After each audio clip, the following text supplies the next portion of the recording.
يا من يرى مد البعوض جناحها في ظلمة الليل البهيم الأليل. الحمد لله رب العالمين والصلاة والسلام على قائد الغر المحجلين نبينا محمد وعلى آلہ وصحبہ اجمعین وبعد. پیارے بھائیوں اور بہنوں، سب سے پہلے میں اسلامی طریقے سے آپ سب کا استقبال کرتا ہوں. السلام علیکم ورحمۃ اللہ وبرکاتہ. آپ سب پر اللہ کی رحمت، سلامتی اور برکت ہو. آج سائنس اور ٹیکنالوجی کے اس دور میں مختلف طرح کے اسلحہ جات ایجاد ہو رہے ہیں. آج ایٹمی توانائی قوموں اور ملکوں کی طاقت کی پہچان بنی ہوئی ہے، لیکن دنیا میں ایک ہتھیار ایسا ہے جسے مشرق و مغرب کی کمپنیاں تیار نہیں کرتی، اور یہ سب کے پاس ہے بھی نہیں. اس کے مالک صرف اور صرف مسلمان ہیں. جانتے ہیں وہ ہتھیار کون سا ہے؟ یہ ہتھیار ہے دعا. جی ہاں، دعا مومن کا ہتھیار ہے. ہر زمانے میں اللہ والوں نے، صالحین نے، انبیاء کرام نے، اولیاء کرام نے، اللہ کے نیک بندوں نے اس ہتھیار کا استعمال کیا، اور اس سے ان کو عجیب طرح سے فائدہ ہوا.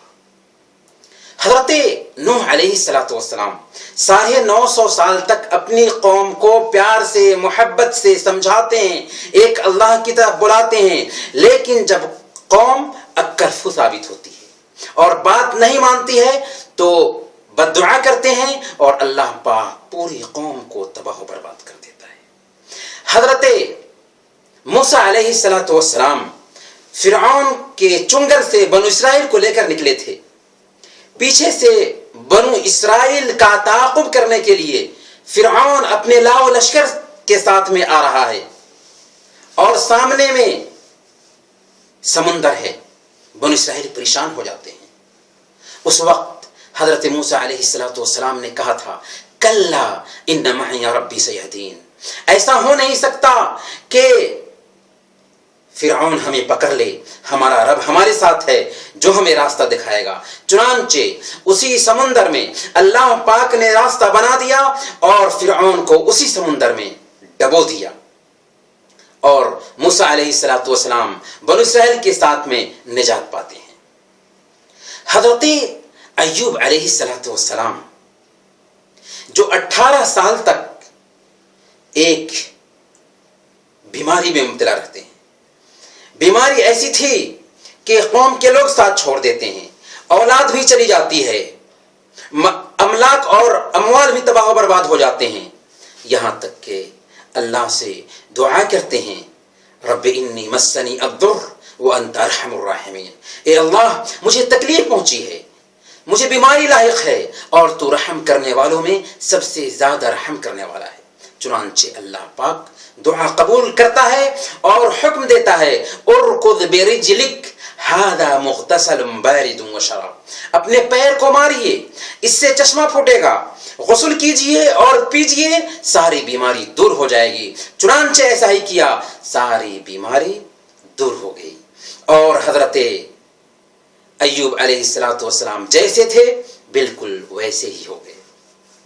حضرت یونس علیہ السلام کو دیکھیے کہ مچھلی نے نگل لیا ہے، سمندر کی تاریکی میں ہے، رات کی تاریکی ہے، مچھلی کے پیٹ کی تاریکی ہے، 3 طرح کی تاریکیاں ہیں. ایسی تاریکی میں کیا ہم تصور کر سکتے ہیں کہ مچھلی کے پیٹ سے انسان نکل جائے؟ نہیں. لیکن جب اللہ رب العالمین چاہے تو ہو سکتا ہے. چنانچہ حضرت یونس علیہ السلام مچھلی کے پیٹ میں ہیں، دعا کرتے ہیں، لا الہ الا انت سبحانک انی کنت من الظالمین. اے اللہ، تیرے علاوہ اور کوئی معبود برحق نہیں، تو پاک ہے، میں ہی ظالموں میں سے ہوں، میں ہی اپنے آپ پہ ظلم کرنے والا ہوں۔ چنانچہ اللہ پاک دعا قبول کرتا ہے اور مچھلی کو حکم دیتا ہے کہ اے مچھلی تو میرے بندے یونس کو خشکی پر اگل دے۔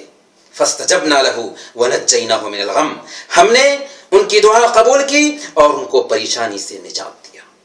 حضرت زکریا علیہ السلام اولاد کی نعمت سے محروم ہیں، اولاد اللہ ہی دے سکتا ہے، ہاتھ اٹھاتے ہیں، اللہ رب العالمین اس کی لاج رکھتا ہے، دعا کرتے ہیں رب لا تذرنی فردا وانت خیر الوارثین، اے اللہ تو مجھے تنہا نہ چھوڑ اور تو سب سے زیادہ بہتر وارث بنانے والا ہے۔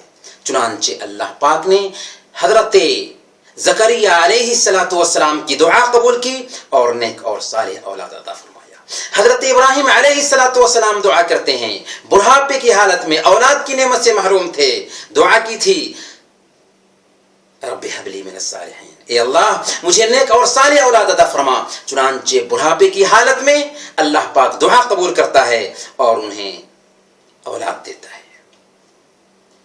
کہنے کی بات یہ ہے ہم اللہ سے مانگتے ہیں تو اللہ کے نبی صلی اللہ علیہ وسلم کی زندگی میں دیکھیں، قدم قدم پر آپ کو دعائیں ملیں گی، اللہ کے رسول صلی اللہ علیہ وسلم پر ہیں۔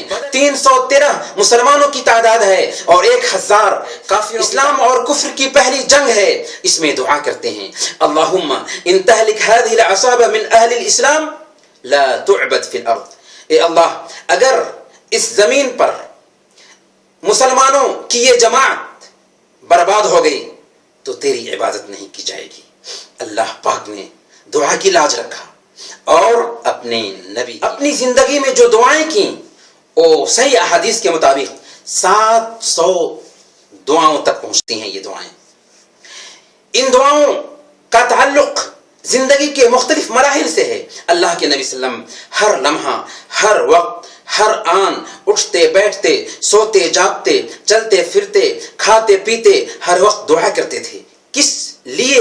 اس لیے تاکہ یہ پیغام جائے ان کے امتیوں کے نام کہ نبی پاک صلی اللہ علیہ وسلم کی امتیوں کو چاہیے کہ وہ دعا کا اہتمام کریں، اور بعد کے لوگوں نے بھی اللہ کے نبی صلی اللہ علیہ وسلم کو اسوہ بناتے ہوئے اللہ سے مانگا اور اللہ پاک نے ان کی مرادیں پوری فرمائی۔ صحیح بخاری اور مسلم کی روایت ہے، عروہ بن زبیر کہتے ہیں کہ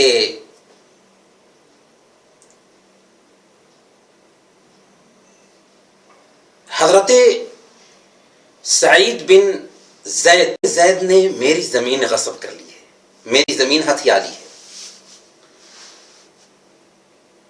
مروان بن حکم کے پاس میں حضرت سعید بن زید رضی اللہ تعالی عنہ کو بلایا گیا۔ مروان بن حکم نے پوچھا کہ کیا واقعی یہ بات آپ نے عروہ بنت اوس کی زمین غصب کی ہے، ہتھیا لی ہے؟ حضرت سعید بن زید نے کہا کہ آخر میں اللہ کے نبی صلی اللہ علیہ وسلم کی حدیث سننے کے باوجود ایسی جرأت کیسے کر سکتا ہوں؟ مروان بن حکم نے پوچھا کہ آخر کون سی حدیث ہے؟ کہا کہ میں نے اللہ کے نبی صلی اللہ علیہ وسلم کو فرماتے ہوئے سنا، من اخذ شبرا من الارض ظلما طوقه الى 7 ارضین، جس کسی نے کسی کی زمین ناجائز طریقے سے ایک بالشت بھی ہتھیا لی، کل قیامت کے دن اسے زمینوں کا طوق پہنایا جائے گا۔ یہ دلیل سننے کے بعد مروان بن حکم نے کہا کہ اس کے بعد پھر ہم آپ سے کوئی دلیل نہیں مانگتے۔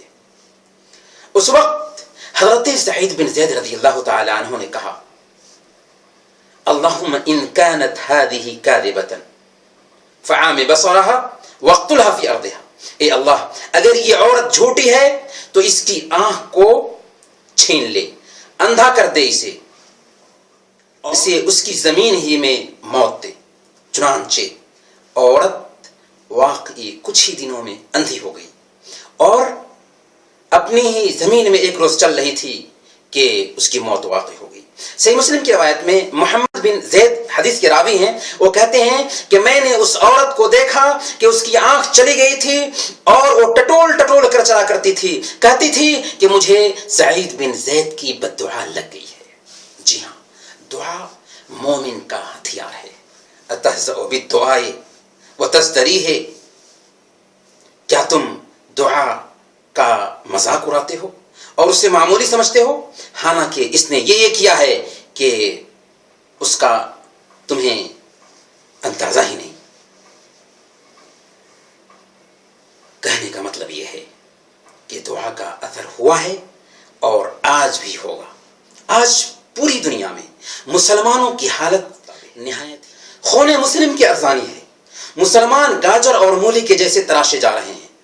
ایسی حالات میں اگرچہ ان سے ہمارا خون کا رشتہ نہیں، لیکن ایمان کا رشتہ ہے۔ اور ایک مومن کی مثال ایک جسم کے مختلف اعضاء کے جیسے ہیں کہ جس کے ایک عضو کو کوئی تکلیف پہنچتی ہے تو سارا جسم پریشان ہو جاتا ہے، یا ایک دیوار کی مختلف اینٹوں کے جیسے ہے جس کی ایک اینٹ کو دوسری اینٹ تقویت پہنچاتی ہے۔ اس لیے اگر ہم اپنے بھائیوں کے لیے کچھ نہیں کر سکتے تو اس ہتھیار دیں۔